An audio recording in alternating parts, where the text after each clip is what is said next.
Hi friends, welcome to our channel. నేను మీ కల్పన పల్లికొండ. ఈరోజు recipe వచ్చేసి egg masala curry. Boiled egg ఎలా చేసుకుందామో చూద్దాం రండి. ముందుగా ఉడకబెట్టుకున్న ఎగ్స్ని ఎంచి పెట్టుకోవాలి. ఇలా గోల్డెన్ కలర్ వచ్చిన తర్వాత తీసి పక్కన పెట్టేసుకోండి.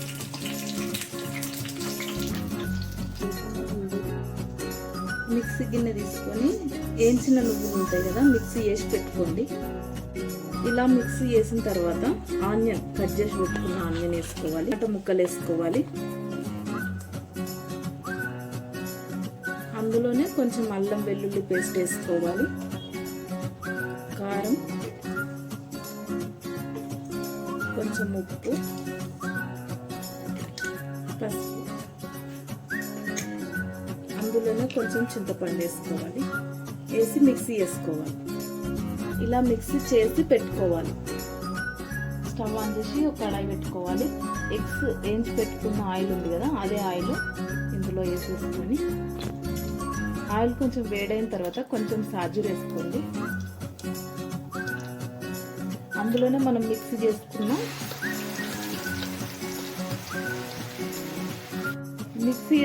మసాలా ఇందులో వేసి కలపాలి. 10 మినిట్స్ మూత పెట్టేసి లో ఫ్లేమ్లో పెట్టండి. 10 మినిట్స్ తర్వాత ఒకసారి కలుపుకోవాలి. కర్రీని కలుపుకొని మనం మిక్సీ చేసుకున్న గిన్నె ఉంది కదా, అందులో కొన్ని వాటర్ పోసుకొని వేసి కలపాలి. కలిపి కొంచెం సేపు పెట్టాలి. మళ్ళీ మూత పెట్టి కొంచెం సేపు తర్వాత కలిపి ఎగ్స్ వేసేసుకోండి. ఎగ్స్ వేసుకొని మూత పెట్టేసుకోండి ఒక 5 మినిట్స్.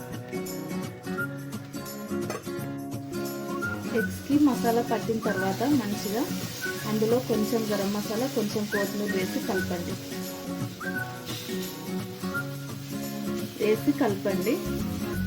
కలిపి ఒక 2 మినిట్స్ తర్వాత ఆఫ్ చేసేద్దాం. Boil egg masala curry ready. మన ఛానల్ని ఫస్ట్ టైం చూస్తున్నట్లయితే సబ్స్క్రైబ్ చేసుకోండి, లైక్ చేయండి, షేర్ చేయండి, కామెంట్ బాక్స్లో కామెంట్ చేయండి ఎలా ఉందో. బాయ్.